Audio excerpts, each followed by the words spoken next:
Hi everyone. Happy Halloween. And let's have as less horrible days in our lives as possible.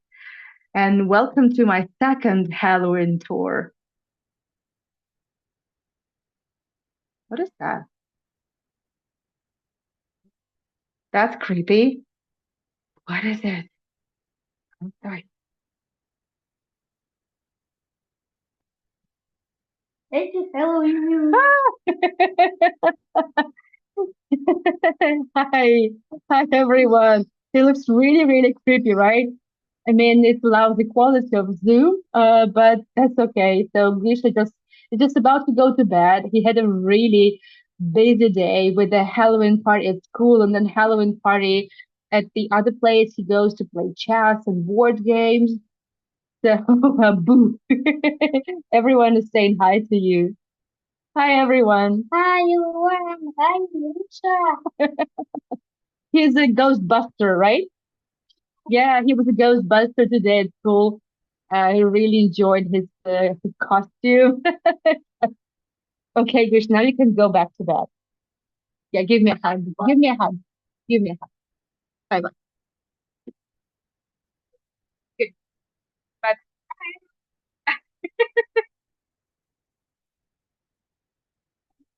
bye. Bye. Just close the door, please.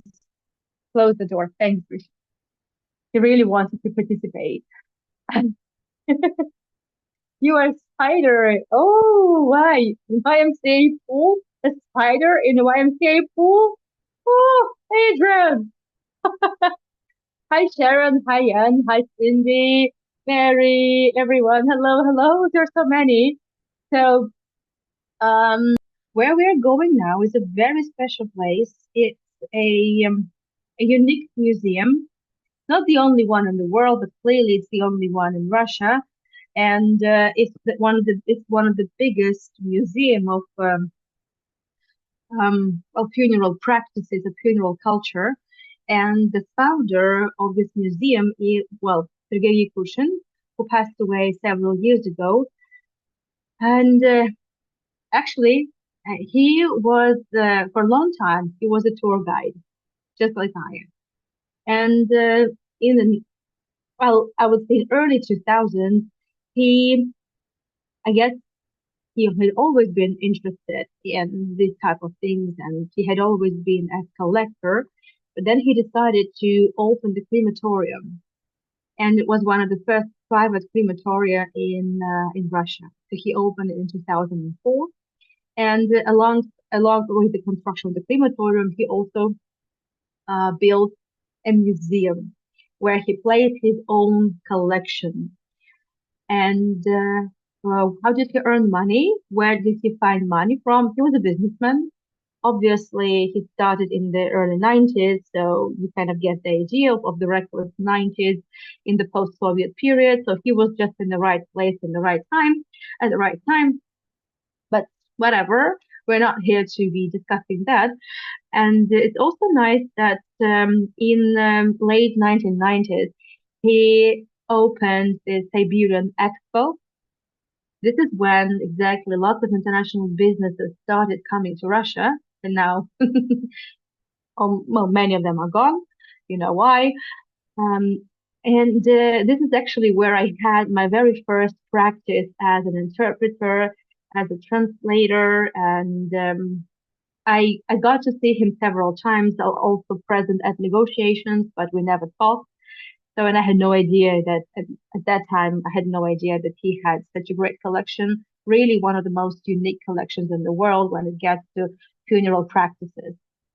And let's uh, get down to the tour. And I bet you didn't expect to see Queen Victoria. But the thing is that for I would say the creation, of the funeral culture, and especially mourning culture. So we actually have to thank her. It's not news to you that she, after Albert died, she spent 33 years just mourning him, wearing mourning dress, wearing hardly ever any jewelry, and she designed. I would say she redesigned the European understanding of how mourning should look like. And because I would say the trendsetters would be the French in the 18th century, but then in the 19th century, everything got even more sophisticated. And even nowadays, most European countries would follow the kind of the protocol of still in a way obviously reworked, a lot of simplified, but still it would stem from Queen Victoria. And as we enter the museum, we are greeted by Queen Victoria. The doll. It's just a doll, but that's okay. And she's here mm, about to tell us what kind of collection we have here. And the very first collection we're going to see is the collection of that dates to the 19th century European items from across Europe, lots of from the times of Queen Victoria, and also a little bit earlier, because as I said, she wasn't the first one, but she clearly, well, was a game changer. The museum has, just give me a second, great collection of dresses, accessories of all sorts. And well, why it was so different at the times of Queen Victoria? She managed to she initiated the different stages of mourning. There were three of them: a very deep mourning, very serious, and moderate, and light. And well, as I said, she was mourning for 33 years, but in general, the mourning would take up to 2.5 years. And in the museum, we have different kinds of items that would be given to the family of the deceased, that would be given to, that would be created and put also, well, I would say in the coffins. The wedgwood wouldn't be put in the coffins, not nothing like that. But there would be lots of wedgwood created as special commissions as a memory, especially the portrait. And wedgwood comes from England. And also here we have a very small collection of the wedding accessories. Why? Because also they were the degrees of mourning would also defined by how closely people are related to the deceased one, and I would say the most strict mourning would be for a wife that had just lost her husband, and that's why the wedding and also well burial, they are connected in this interesting way, as the museum puts it. And all the items you see here, they were purchases, mostly purchases of Mr. Yakushin, and veils, garlands, lots of photographs, original photographs, and jewelry of all sorts. We will be talking more about the jewelry. I was really interested in this. It's interesting. This is the wedding wreath of a very interesting lady, Virginia Aldoni Rapalini. I don't know how much you're familiar with the story of Napoleon III and his mistress. Well, she was his mistress, but she will forever be remembered not only for that, but because she was a model of the royal photographer at the times of Napoleon III. And there are about 400 of photographs of the lady, and she was actually so good at the times of the well at the turn of the 20th century. She was sent to um have a talk with the Kaiser of Germany, because there were lots of talking about the possible siege of France at that time. So way before the First World War started, but there were so many talks about different conflicts already at that time, turn of the 20th century, and eventually uh, that didn't happen. So it looks like she had some influence and impact or she was just leverage. And that photographer of Napoleon III, he had an interesting vision. He took lots of photographs for free. Hmm. Interesting. But we are on a different tour, so let's get back to the very sad topic. And many would wonder these are the different wreaths for funerals. Those are obviously works of art, very expensive, and this is the business card of a certain company run by Alexander Filippo from Moscow. But many would ask, why such a museum? Why showing all these things? Are we gonna see some really? I would say there are lots of kind of atrocities in the museum. I would say a bit of extreme, but I decided not to include that. But that's okay. Mm, many would say why? I mean, death is something you wouldn't be really laughing about. You wouldn't be talk. You'd rather not talk about it too much. But Mr. Nikutin clearly had a different attitude to it, and it's a very important part of life, just like being born, getting married, having children, and its natural stage. And everyone is going to be there at some point. And he wanted to educate, and he wanted to show how death is seen in different cultures and also throughout history. This is a cenotaph. The museum has lots of originals and a little bit of copies as well. To the exhibit, it's impossible to get the originals of. This is a cenotaph, the original 19th century cenotaph. Cenotaph means this is um, um, a tomb, kind of a tombstone or a monument without any grave. So there's nobody. It's just a monument, a memory. But there is also a coffin just next to it, a original 19th century coffin that belongs to Vladimir Gorokov. Those of you who watched my last night tour on the history of Novonikolaevsk and the previous stories, this is exactly that merchant from a small town next to Novosibirsk, Berg. And Vladimir Gorokov did a lot for the city, and he will forever be remembered. But the story has it that, as you remember, something happened in Bersk. Bersk is a very old city. It's much older than Novosibirsk, where I'm from. And Bersk was established a little bit later, a little bit after St. Petersburg in 1716.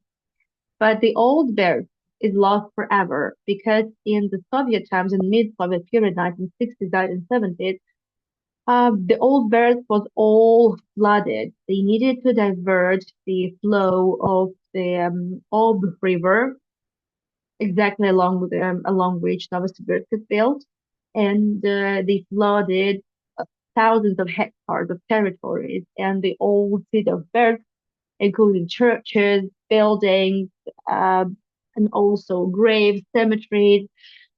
It was flooded, and now I'm going to show. There's going to be a photo of an actual skeleton. I'm just saying. I will let you know when we pass it. But I'm just saying. So if you don't want to see that, just turn away for a minute. And so everyone knows that there have been many cases like that in the history of the country, the Soviet period. So there were lots of construction work. Are you looking for something special? Okay. So, and there were many stories like that. There are many books written about that. So in 2000, in early 2000s, the rivers of the artificial sea that was created by the hydroelectric station, it got shallow, and also there was a big discharge of waters. I mentioned it yesterday night, but I'll just show it once again because this is how the stories are connected. And eventually, the new barracks will be built. These are the photos of what people preparing for the big flood.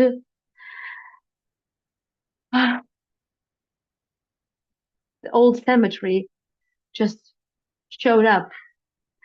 It popped up from the waters, and well, now I'm going to show you the body. There's the skeleton. There was a tombstone just popping up from the water, and they were able to understand to read that was actually the name of Gorokhov, and there you go. So this is his body. He was found, and thanks because it was buried in a family vault. He had lots of money, so he could afford being buried in one of the most beautiful vaults I've ever seen in Novosibirsk. So his body was okay. They reburied the body, and the original coffin was given to the museum, and the original coffin is there. We are done. So I'm not showing you any actual skeletons. These are all just mannequins. So this is an interesting. Um, this exhibit tells you the story of a certain gentleman. His name was it's Kulev. It's his last name, and he was buried alive. This is his original coffin, but not the original bones, not his bones.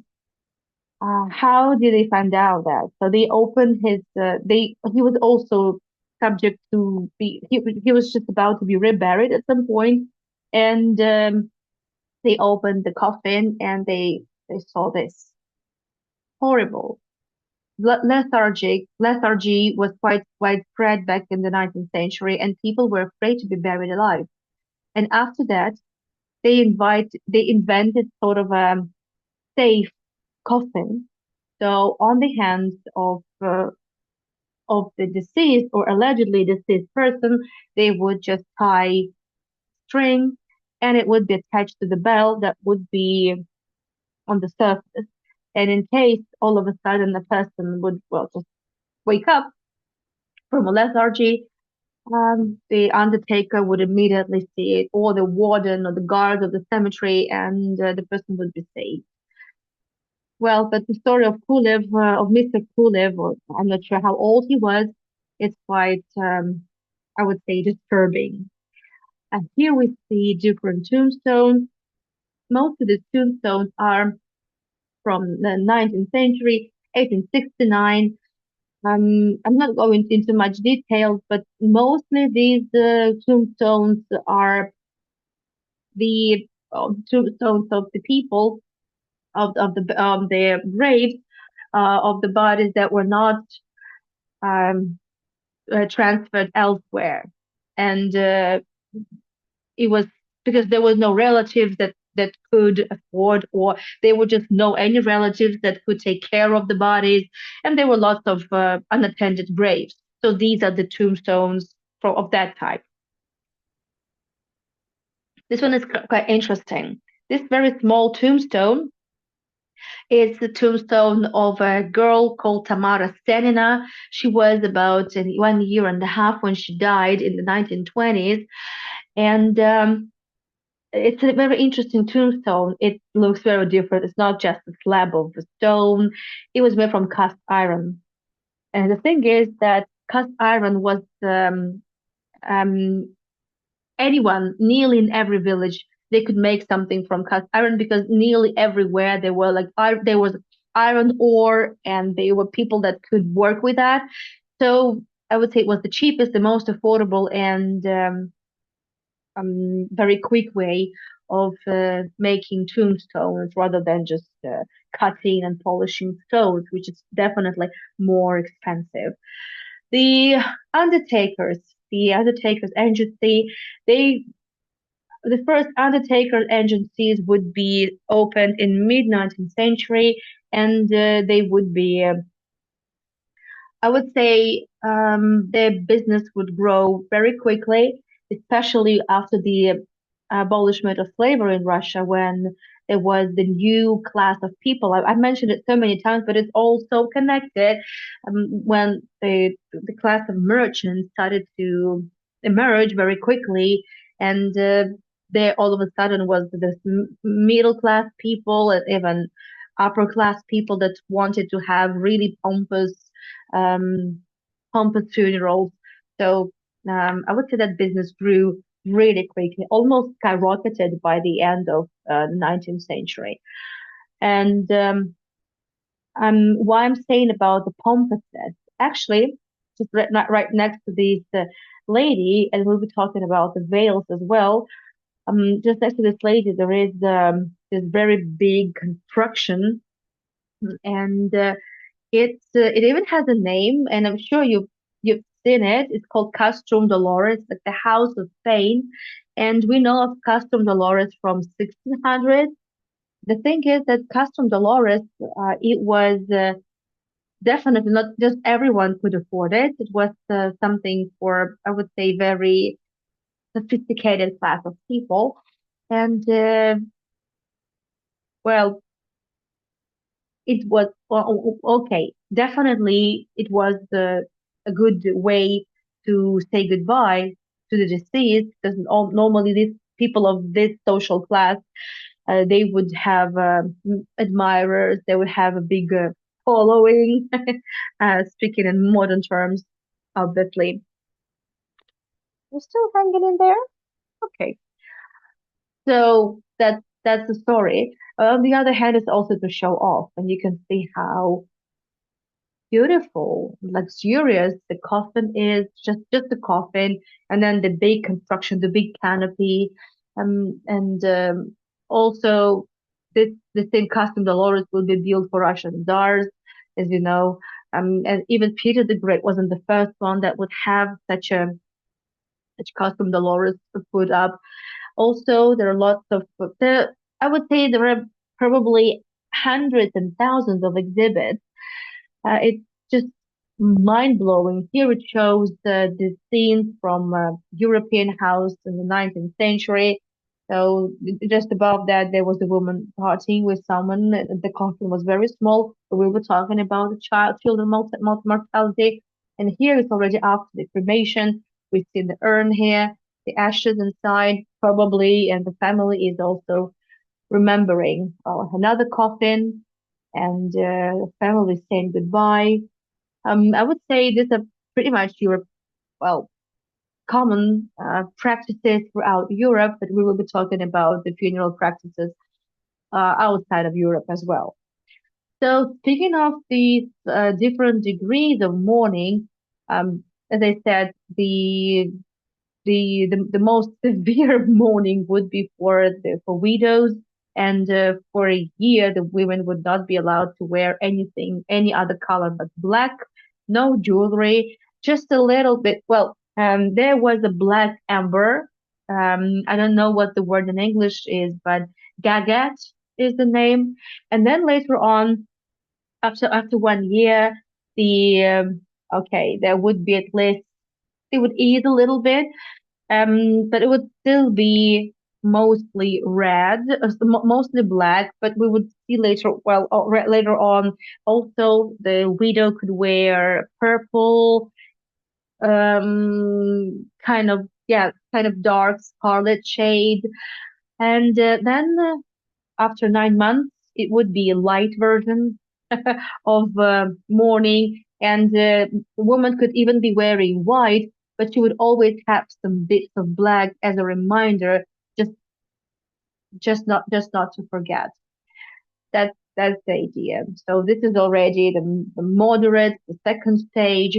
And the museum has a great collection of women's outfits, um, just the different levels of different degrees of mourning, and it has lots of accessories. I never knew that there's so many accessories. There's so many details.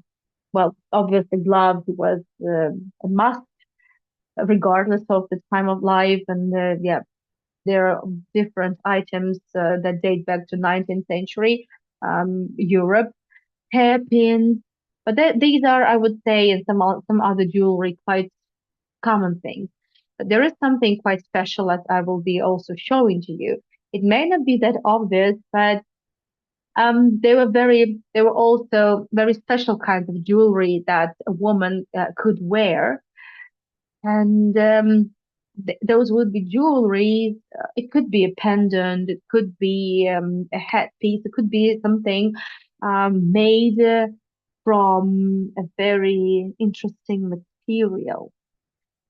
hair of the deceased.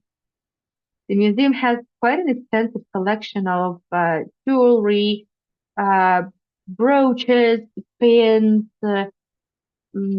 necklaces, bracelets, headpiece made of hair of the deceased. And this type of jewelry, a woman, a mourning woman, a widow, could be wearing all the time because it would be a constant reminder of the person that she had lost. And the museum has, I think, thousands of these type of items made from hair. And well, it's not something new. Hair is well, hair doesn't it don't rot. Nothing happens to it. It hair is always will forever be there in the grave, just like bones. And this is something that, well, hair always has a very sacred meaning, and in many cultures, women are allowed to show their hair, such as in Judaism. Just one example: after women get married, uh, a woman's hair is only something that her family and her husband can see. So this is how intimate it is. Well, as I said, the child mortality rate was extremely high, so there were lots of items connected with the deceased children as well, and different purses, different accessories just to feed the child. And well, this set was used exactly to create this type of items made from hair. Uh, Lots of garments. There is very little. Well, by the way, this is already the second degree mourning, the dress for the second degree mourning. Uh, some more jewelry in Russia, by the way. Uh, After a year, it was allowed to wear some jewelry made of semi-precious stones, not diamonds, not gold, but it could be lazulite, could be I don't know what the stone is, some rock, some crystal, malachite.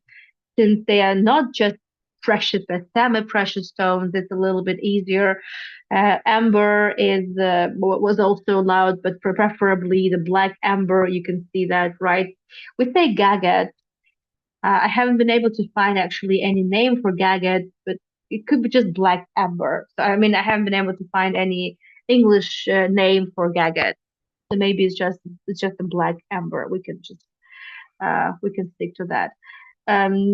Also other semi-precious stones. And well, obviously, this would be not worn on the first day of after the funeral. And lots of purses. I mean, even just black ones, they're beautiful. We'll be talking about the white mourning because there's not only just black mourning, but also white.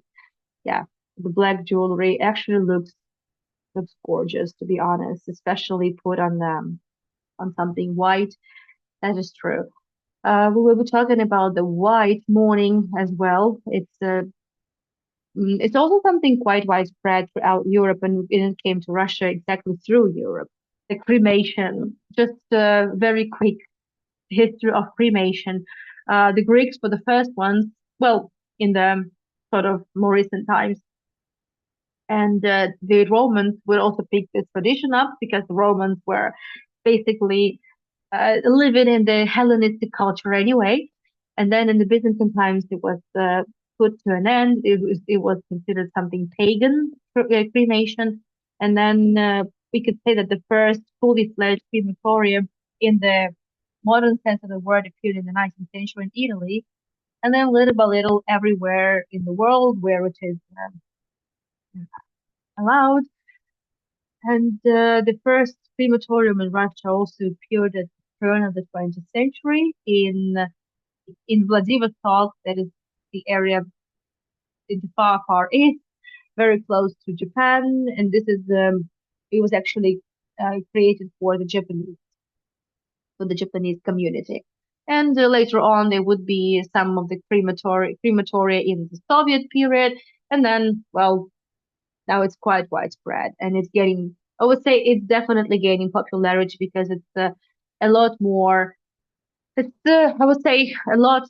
less expensive and more eco-friendly. By the way, this is the original.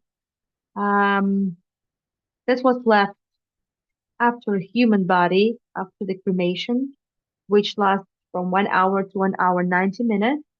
There are still some bits of bones, some joints, some really big bones, and then everything is shredded and turned into ashes, and then put in the urn. And well, the ashes of a human being weigh about from 1.5 to 2.5 kilograms, put it in kilograms. And you know, there are many traditions. You can make a crystal, some jewelry with, it just, there are many kinds of it what you can do. I have a friend who turned the ashes of her husband into a stone that she would later on made the ring from, and she wears the ring, and it's a beautiful ring, and no one knows, but she knows, and she always has her husband with her, her late husband with her. Um, well, and this is just speaking of men, as I said, men had lots of accessories, but other than that, it was a lot easier on them. It's such a, I think it's so unfair, to be honest, and you know, to all sorts of hats, but hats they had always been there, so it's not something that the man would not be wearing on any other occasion, on any other period of his life. So items from men. It's interesting story about this collar. It's all starch, so through and through. And it was created by a woman in 1800s, actually, so 19th century, mid 1800s, because she was really sick and tired of ironing the collars of the shirt of her husband, and so she invented this really smart through, it's still made from cellulose. It looked like it was starch, but actually it's cellulose. But the story has it that this type of colors cause so many deaths. Let's say, imagine the situation that a man is sitting still and then he's just dozing off and his muscles relax and he just turns and then, yeah. So he could easily just uh, choke. Well, not choke, but he gets suffocated just with it because of the collar. Child mortality rate very high, and it was a bit different for children. The children throughout Europe would be buried in their cots, so it would be their like their first home outside of the womb, and also it would be their last. And then it could be put in a small coffin and buried like that. Why? Why? Because, I would say that in general, what is white mourning? It's the mourning for a deceased child, or it's the mourning for an unmarried woman, or um, or um, so someone who is innocent, and that's the death of someone innocent is what we is the our is what we pay for the original sin, how we redeem for the repent for the original sin. That's the idea in a nutshell. Again, this is, I would say, common knowledge, and but the exhibits we have, these are all original items, 19th century Europe, early 20th century, and another interesting exhibit is all again quite widespread photography. The daguerreotype photography was invented in the 1870s, around that time, and quite quickly this fashion started. Kind of, I'm not sure if it's a fashion, but it got quite common. The photographs of the deceased, especially children, and they would look. The undertakers and photographers would try to make them look as if they are alive, as a memory for the family of the deceased. And it may look as something bizarre nowadays. When I first learned about it many years ago, I couldn't really believe it. and it really gave me a hard time sleeping. It really gave me some nightmares.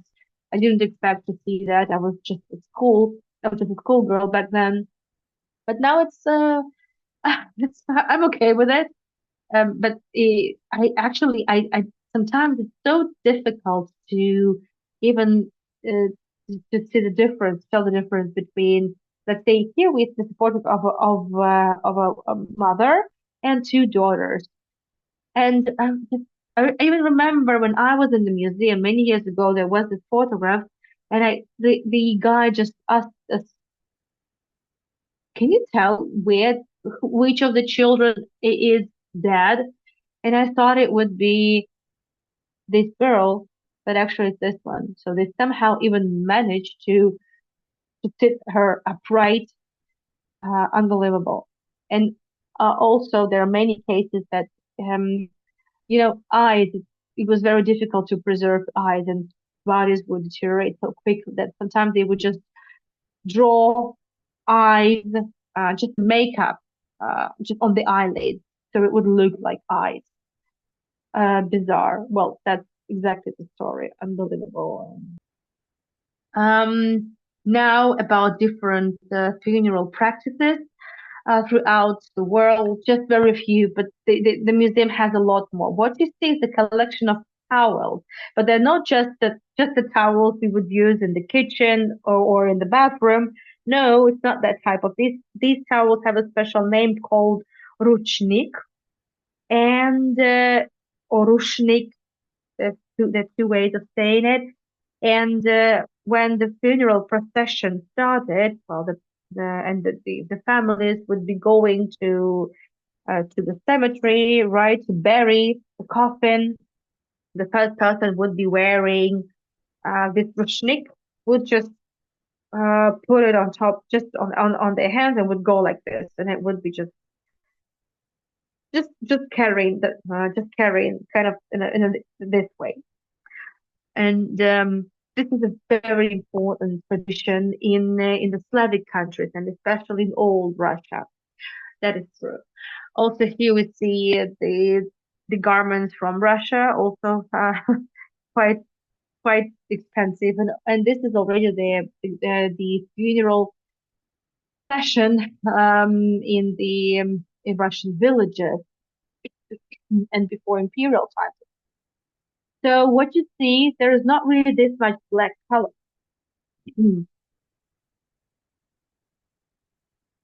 Well, I would say mostly. The thing is that normally there would be everyday casual garments made from the fabrics that would be woven, sewn at home. But if it was a special dress, it would be purchased, and it was very expensive from a ready-made fabric. So you don't make fabric, you just buy the ready-made and then you make whatever you want for yourself. And because it was just very difficult financially, very expensive to purchase a new dress for every occasion, especially, well, including a funeral. Um, there was a tradition just to so different. It could be just some ribbons, some patch, some patches of black color that would actually mean mourning. That was the idea. So that's why normally there shouldn't be any black color on traditional Russian costume, regardless of the region. And obviously, in every region, the fashion differs and the costumes differ. But whenever you see something black on the traditional Russian costume, this would mean mourning. That's how it was. So they had wearing the colorful outfit was not any sort of disrespect. No, it's just because it was just a way of life. That's how it was. So this is quite interesting. And also the burial practice itself. As you see, it doesn't look like a coffin. This is called a damina. Um, well, a very old Slavic tradition would be to bury bodies in the trunk of trees, especially oak tree, and then to bury the body under an oak tree. That was the idea, and that's the example. And again, you see um the towel, the blanket, the sheet that the body was covered with. There is also lots of different colors, but well, black as well. And this is beautiful. It's just the lace work is absolutely astounding, and um, it was not a problem to have something white on your black. It would still mean the morning. It would still not be disrespectful to have something white. So unlike Europe, especially the times of with Victorian England, this is the empty coffin, the mina. And as a linguist, I think it's important to mention that there is an expression in the Russian language. It sounds like that duba. Dub is oak, and it's like word for word translation is to give something to an oak tree, and actually it means to kick the bucket. That's that would be probably the most adequate translation into English equivalent. And this is where it comes from the medieval Russian times. And this was also the common practice among the old believers up until even 19th century. In some villages, you could still come across that. And now it's going to be some more sensitive footage. I also showed it last night, so nothing new here. We're going back to the town of Berg to see some more of the burials that showed up that were washed by the waters of the artificial sea, the Upskoye Sea. So I begin. They're going to be just skeletons, just skulls and skeletons and old tombstones. And exactly there, you could find these wooden coffins called the minas. And yeah, so this is the skeleton, this is a skull with hair. That's exactly what I was talking about. Also beautifully braided. It's well, judging from they because exactly in this burial in that section there was found this old. That's exactly what I'm talking about. This old wooden coffin. This could be this could be the cemetery as of 1700s or maybe early 1800s or 19th century. And the hair on that skull still looks absolutely beautiful. I mean, just how it was done. Yeah, maybe it's not really the best way to put it. I'm not sure. So going back to Soviet times, this is the copy of Stalin's coffin. And well, the whole country was mourning, even the former prisoners of labor camps, even the families of the people that had perished in the camps. They everyone still cried over Stalin. It was just unbelievable, but this is true. This is the copy, not the original. This is the copy of Lenin's coffin.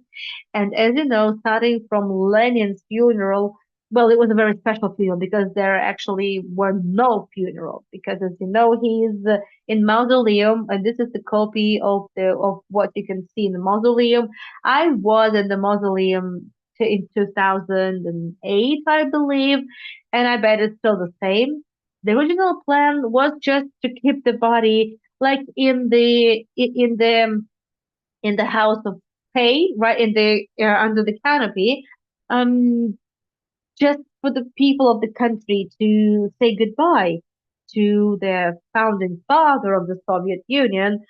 But then it's been here for all this time, ever since early January 21st, 1924. Now, a little bit more of the funeral practices across the world, and this is Judaism. This is the actual, well, this is the copy of the actual coffin where and it's interesting. It's different from the from how a coffin for a Jewish person should look like.